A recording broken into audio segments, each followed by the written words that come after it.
যে নিশা খায় পীর সাহেব চরমোনাই, মিথ্যা বলে নিশা খায় পীর সাহেব চরমোনাই। এর মধ্যে একটা ছাগলের 3 নম্বর বাচ্চা একটা আছে, যার নাম হলো রবিউল ইসলাম নয়ন। ইসলামের বিরুদ্ধে স্লোগান দেওয়া শুরু করেছে, যে নিশা খায় পীর সাহেব চরমোনাই, মিথ্যা বলে নিশা খায় পীর সাহেব চরমোনাই।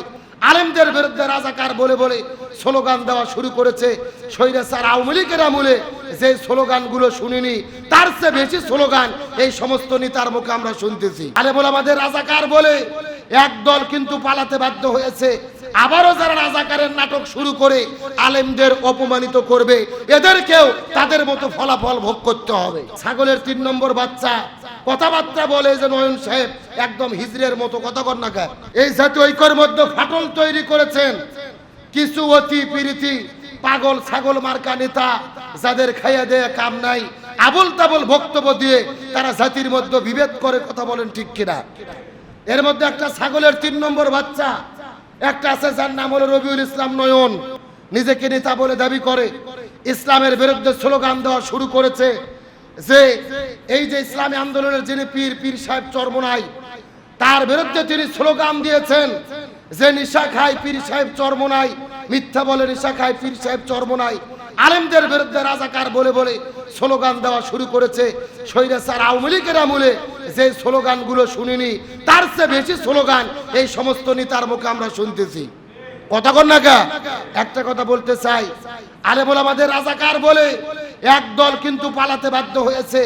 আবারও যারা রাজাকারের নাটক শুরু করে আলেমদের অপমানিত করবে, এদেরকেও তাদের মতো ফলাফল ভোগ করতে হবে।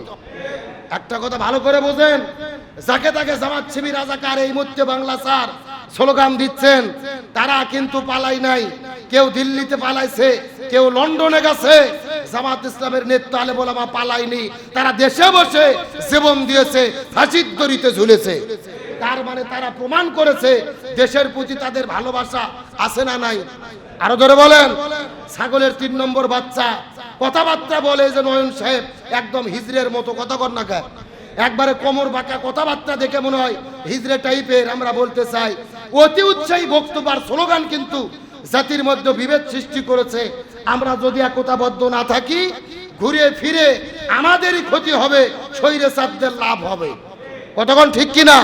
এই জন্য ঐক্য ফাটল ধরে, জাতির মধ্যে বিভেদ হয়, এমন কাজ করা আমাদের জন্য ঠিক হবে। আর এক নেত্রী দেখলাম, নাম হলো পাপিয়া। বাংলাদেশের 1 কোটি মানুষ বিদেশে থাকে, প্রবাসী ভাইরা যারা টাকা পাঠায় আর দেশকে সচল রাখে, রেমিটেন্স পাঠায়। অথচ পাপিয়া বলতেছে প্রবাসে যারা থাকে এরা কোনো কষ্ট করে না, এদের ভোট দেওয়ার কোনো দরকার নাই, এদের কোনো অধিকার নাই, এরা আরামায়েশে বিদেশে থাকে। আমরা দেশে থাকি, আমরা কষ্ট করি, আমরাই ভোট দেব, আমরাই দেশ চালাবো, সরকার গঠন করব। চিৎকার করে বলেন, প্রবাসের ভাইরা কষ্ট করে কি করে না? এই পাপিয়াকে বলতে চাই, পাগলে কিনা বলে ছাগলে কিনা খায়। 1 কোটি প্রবাসী যদি বাংলাদেশে টাকা না পাঠাতো, রেমিটেন্স না পাঠাতো, এই বাংলাদেশে দুর্ভিক্ষ শুরু হতো, আমরা 3 বেলা খেয়ে বাঁচতে পারতাম না। কাদের বিরুদ্ধে কথা বলেন? আমার দেশের অর্থনীতি সচল রয়েছে 1 কোটি প্রবাসের পাঠানো টাকার দ্বারা, রেমিটেন্সের দ্বারা। আজকে তাদের বিরুদ্ধে আপনি কথা বলেন? আমি মনে করি এই জন্য এই পাপিয়াকে ক্ষমা চাওয়া দরকার। আর যদি সে ক্ষমা না চায়, 1 কোটি প্রবাসী যদি রেমিটেন্স পাঠানো বন্ধ করে দেয়, বাংলাদেশ অচল হয়ে যাবে, এই বাংলাদেশ চলতে পারবে না। সুতরাং সরকারের পক্ষ থেকে দাবি করি, এই পাপিয়াকে যেন ক্ষমা চাইতে বাধ্য করা হয়। প্রবাসীদের অপমান কখনো মানা যাবে।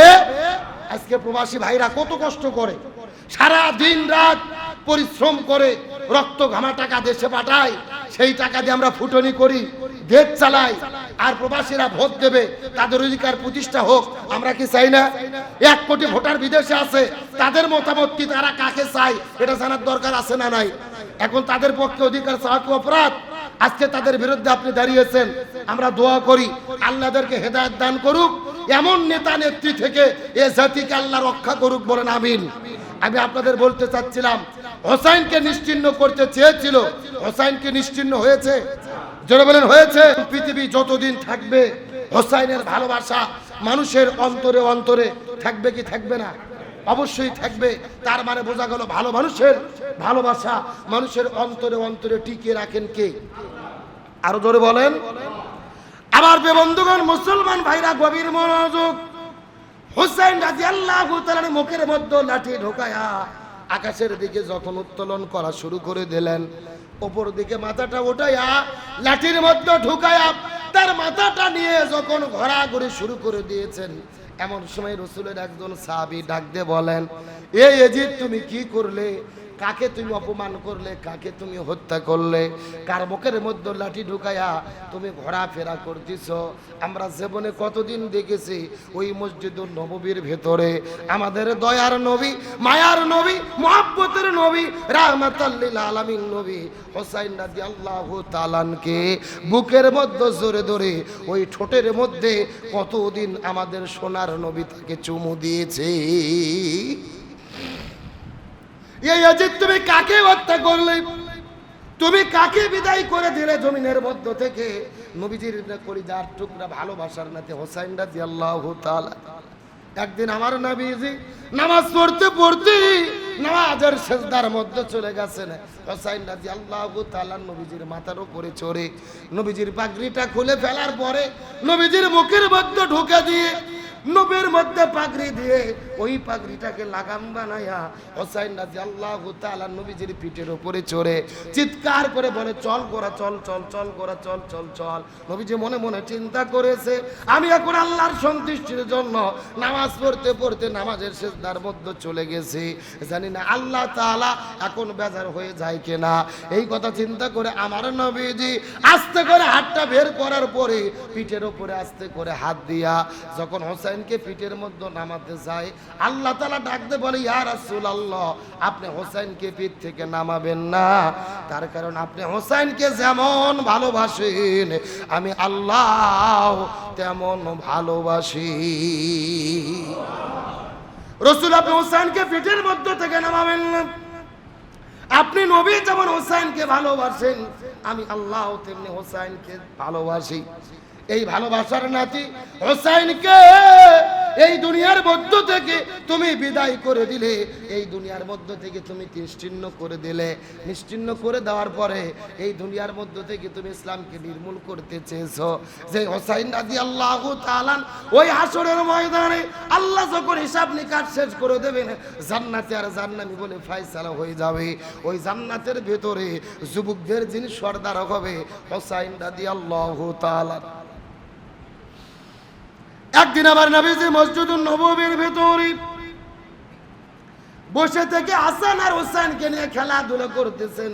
হাসান রাদিয়াল্লাহু তাআলা নবীজির উরুর উপরে বসে আছে, আর হুসাইন রাদিয়াল্লাহু তাআলা নবীজির মাথার উপরে চড়ে, ঘাড়ের উপরে চড়ে মাথার মধ্য থেকে টুপিগুলোকে বারবার খুলে ফেলতেছে। একবার মাথার উপরে লাফ দিয়ে চড়েন, একবার ঘাড়ের উপরে চলেন। এমন সময় নবীজির দুইজন সাহাবী আবু বকর রাদিয়াল্লাহু তাআলা মসজিদুন নববীর মধ্যে প্রবেশ করার পরে এই দৃশ্যটা দেখার পরে ডাকতে বলে, ইয়া রাসূলুল্লাহ, আলহামদুলিল্লাহ আলহামদুলিল্লাহ, আপনি শুধু নবী নয়, আপনি হলেন এই পৃথিবীর শ্রেষ্ঠ নানা। সুবহানাল্লাহ বলেন। আপনি শুধু নবী নয়, আপনি পৃথিবীর সর্বশ্রেষ্ঠ। এই কথা বলার পর নবীজি মুস্কি হাসি দেওয়ার পরে আবু বকরকে বসার জন্য বললেন, কিন্তু কিছুক্ষণ পরে লক্ষ্য করে দেখা গেল ওই মসজিদুন নববীর ভেতরে হযরত ওমর ফারুক রাদিয়াল্লাহু তাআলা আস্তে করে যখন মসজিদুন নববীর মধ্যে প্রবেশ করেছেন, ওমর ফারুক লক্ষ্য করে দেখে হুসাইন একবার নবীজির কাঁধের উপরে চড়ে, একবার লাফ দিয়ে নিচে নামে, একবার মাথার মধ্য থেকে টুপি খুলে ফেলে। ওমর ডাক দিয়ে বলে, ইয়া রাসূলুল্লাহ, আপনার দুইটা নাতি হাসান আর হুসাইন, এই হুসাইন বড় বেয়াদব হয়ে গেছে, হুসাইন বড় বেয়াদব হয়ে গেছে, আপনার মাথার টুপি খুলে ফেলে, ঘাড়ের উপরে লাফ দিয়ে চড়ে, আপনার সঙ্গে বড় বেয়াদবি করে, এই হযরত হুসাইন বড় বেয়াদব হয়ে গেছে। এই কথা বলার পরে হযরত আবু বকর দাঁড়িয়ে গেলেন। আবু বকর ডাক দিয়ে বলে, ওমর, সাবধান সাবধান সাবধান, একবার তুমি যেই কথা বলেছো দ্বিতীয়বার তুমি খবরদার এমন কথা বলতে পারবা না, এমন কোন কথা তোমার মুখ দিয়ে আমি শুনতে চাই না। ওমর ফারুক ডাক দিয়ে বলে, আবু বকর, তুমি তো নরম মানুষ, হঠাৎ হঠাৎ করে তুমি কেন গরম হয়ে গেলে? তুমি তো নরম মানুষ, তুমি কেন গরম হয়ে গেলে? আবু বকর ডাক দিয়ে বলে, ওমর আমি তোমার কাছে প্রশ্ন করতে চাই। এ উমর তুমি বলো তো দেখি, তোমার কাছে প্রশ্ন, তুমি কত বছর বয়সে ইসলাম ধর্ম গ্রহণ করেছো? উমর ফারুক ডাক দিয়ে বলে 27 বছর বয়সে আমি ইসলাম ধর্ম গ্রহণ করেছি। আবু বকর ডাক দিয়ে বলে, উমর ফারুক তুমি 27 বছর বয়সে ইসলাম ধর্ম গ্রহণ করেছো, আর আমি আবু বকর 32 বছর বয়সে এই দুনিয়ার মধ্যে ইসলাম ধর্ম গ্রহণ করেছি। এই উমর ফারুক এখন তোমাকে প্রশ্ন করি, বলো তো তুমি 27 বছর বয়সে ইসলাম ধর্ম গ্রহণ করেছো, কিন্তু 27 বছর বয়সের আগে তুমি কি ছিলে? 27 বছর বয়সের আগে তুমি কি? উমর ফারুক ডাকতে বলে, আবু বকর 27 বছর বয়সের আগে আমি ছিলাম কাফের, আমি ইসলাম ধর্ম গ্রহণ করি নাই, আমি মক্কার সবচাইতে বড় কাফের ছিলাম। আমি নবীকে হত্যা করার জন্য বাড়ি থেকে বের হয়েছি, হাতের মধ্যে তরোয়াল নিয়ে নবীকে হত্যা করার জন্য নবীর ঘরের মধ্যে ঢুকেছি। কিন্তু নবীর ঘরের দরজায় যাওয়ার পরে কোরআন তিলাওয়াত শোনার পরে আমি কোরআন তিলাওয়াতের মহব্বতে কালেমা পড়ে মুসলমান হয়ে গিয়েছি। আমি 27 বছর বয়সের আগ পর্যন্ত দুনিয়ার মধ্যে কাফের ছিলাম। আবু বকর ডাকতে বলে, উমর রে তুমি 27 বছর বয়স পর্যন্ত এই দুনিয়ার ভেতরে কুপুরি হালতে জীবন যাপন করেছো, তুমি 27 বছর বয়স পর্যন্ত কাফের ছেলে, আর আমি আবু বকর 32 বছর বয়স পর্যন্ত কাফের ছিলাম। তুমি ছিলে 27 বছর কাফের, আমি ছিলাম 32 বছর বয়স পর্যন্ত কাফের। এখন তোমাকে প্রশ্ন করি, বলো তো দেখি, এই যে নবীর নাতি হোসাইন কত বছর বয়স পর্যন্ত কাফের ছিল? হোসাইন রাদিয়াল্লাহু তাআলা কত বছর কাফের ছিল? তোমার কাছে প্রশ্ন করি, বলো তো দেখি। উমর ফারুক ডাক দে বলে, আবু বকর রে আমি 27 বছর কাফের ছিলাম, তুমি 32 বছর বয়স পর্যন্ত কাফের ছিলে, কিন্তু হোসাইন রাদিয়াল্লাহু তাআলা কখনো কাফের ছিল না রে। হোসাইন মায়ের পেটের মধ্য থেকে জান্নাতি যুবক হয়ে এই পৃথিবীতে আগমন করেছে। চিৎকার করে বলেন না সুবহানাল্লাহ। ইমাম হোসাইন তার মায়ের গর্ভের মধ্য থেকে এই দুনিয়ার ভিতরে জান্নাতি যুবক হয়ে পৃথিবীতে আগমন করেছেন, অথচ সেই হোসাইনকে দুনিয়ার মধ্য থেকে বিদায় করে দেওয়া হলো।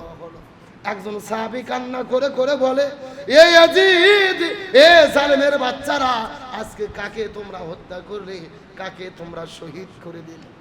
আমার নবীজি একদিন ফজর নামাজ পড়ার পরে মসজিদুল নববীর মধ্যে বসেছিলেন। নবীজির ফুফি ইমাম উম্মে ফজল মসজিদুল নববীর দরজায় এসে হাউমাউ করে কান্না করা শুরু করলেন। নবী আস্তে করে দরজার কাছে চলে গেলেন, যাওয়ার পরে ডাক দিয়ে বলে, ফুফিমা আপনি কেন কান্না করেন? কান্নার কারণটা জানতে চাই। ফজল ইবনে আব্বাস উম্মে ফজল রাসূলকে ডাক দিয়ে বলে, বাবা আমার কান্না করার কারণ হলো আজকে গভীর রজনীতে আমি যখন ঘুমের মধ্যে চলে গেলাম, ওই ঘুমের ঘরে স্বপ্নের মধ্যে লক্ষ্য করে দেখি ফাতেমার গর্ভের মধ্য থেকে একটা সন্তান তিনি প্রসব করেছে, কিন্তু ফাতেমা যেই সন্তান প্রসব করেছে এই সন্তানটা দুনিয়ার কোনো যেন তেন সন্তান নয়। আমি লক্ষ্য করে দেখতে পারি একটা রক্তের তলা, একটা রক্তের দলা তিনি প্রসব করেছে, সন্তানের মতো দেখা যায় না।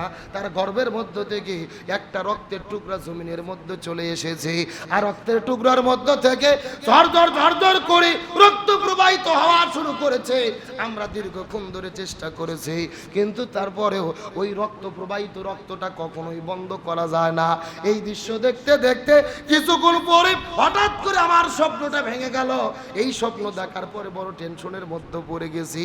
ইয়া রাসূলুল্লাহ, এই স্বপ্নের ব্যাখ্যাটা আপনার কাছে জানতে চাই। রাসূল ডাকতে বলে, ফুফিমা আপনার কোনো টেনশন করার কোনো দরকার নাই। এই স্বপ্নের ব্যাখ্যা হলো, এই স্বপ্নের ব্যাখ্যা হলো আমার মেয়ে ফাতেমা তার গর্ভের মধ্যে একটা সন্তান আল্লাহ তাআলা দান করলেন। কয়েকদিন পরে এই সন্তান পৃথিবীতে আগমন করবেন, হোসাইন নামে একটা সন্তান পৃথিবীতে আগমন করবেন। আর এই সন্তানটা পৃথিবীতে আসার পরে দিন কায়েমের জন্য, ইসলাম কায়েমের জন্য, ইসলাম প্রতিষ্ঠার জন্য ওই জালেমের জুলুমের বিরুদ্ধে লড়াই সংগ্রাম করতে গিয়ে জীবন দিয়ে পৃথিবী থেকে বিদায় নিয়ে চলে যাবে। আর আমার নাতি ইমাম হোসাইন এই দুনিয়ায় শাহাদাত বরণ করে তার শরীরের রক্তগুলো এই জমিনের মধ্যে প্রবাহিত করবেন, তার শরীরের রক্তগুলো জমিনের মধ্যে মধ্যে ঢেলে দেবে। তবে কান্না করার দরকার নাই, আল্লাহ তাআলা আমাকে জানায়া দিয়ে দিয়েছেন হোসাইন রাদিয়াল্লাহু তাআলার শরীরের মধ্য থেকে যত ফোঁটা রক্ত জমিনের মধ্যে পড়বেন, প্রত্যেকটা রক্তের ফোঁটার বিনিময়ে এই জমিনের ভেতরে আল্লাহ তাআলা দ্বীন ইসলামকে বিজয় করে দেবেন। লিল্লাহি তাকবীর। হোসাইন রাদিয়াল্লাহু তাআলা তার মায়ের গর্ভে যখন ছিলেন, ঠিক সেই সময়ের ঘটনা। রাসূল বললেন, ফুপিমা, আমার মেয়ের গর্ভে একটা সন্তান আসবেন, যার নাম হবে হোসাইন, আর তিনি দুনিয়ার ভিতরে দ্বীনের জন্য, ইসলামের জন্য জীবন দিয়ে শাহাদাত বরণ করবে। এই স্বপ্নের ব্যাখ্যা হলো, তার যত ফোঁটা রক্ত জমিনের ভেতরে পড়বে, প্রত্যেকটা রক্তের ফোঁটার বিনিময়ে আল্লাহ তাআলা লক্ষ লক্ষ উম্মতকে জান্নাতের মেহমান বানায়া দেবে। জোরে বলেন সুবহানাল্লাহ। এবং এই দুনিয়ার ভেতরে আল্লাহ তাআলা দ্বীন ইসলামকে বিজয় করে দেবেন। তার মানে যুগে যুগে যেই জমিনে, যেই এলাকায়, যেই দেশে শাহাদাতের রক্ত ঝরে, ইমানদারদের রক্ত ঝরে, এই রক্ত কখনো ব্যথা যায় না, বরং ওই রক্তের বিনিময়ে ওই জমিনকে দ্বীন প্রতিষ্ঠার জন্য উর্বর করে দেয় কে? আরো ধরে বলেন। সুতরাং এই বাংলাদেশে শত শত শাহাদাতের রক্ত ঝরেছে। আবু সাইদ জীবন দিয়েছে, মুগ্ধ ওয়াসিম জীবন দিয়েছে, আল্লামা সাইদি জীবন দিয়েছে, ওলামায়ে কেরাম জীবন দিয়েছে। এই বাংলাদেশে হাজারো ছাত্র জনতা রক্ত ঝরেছে।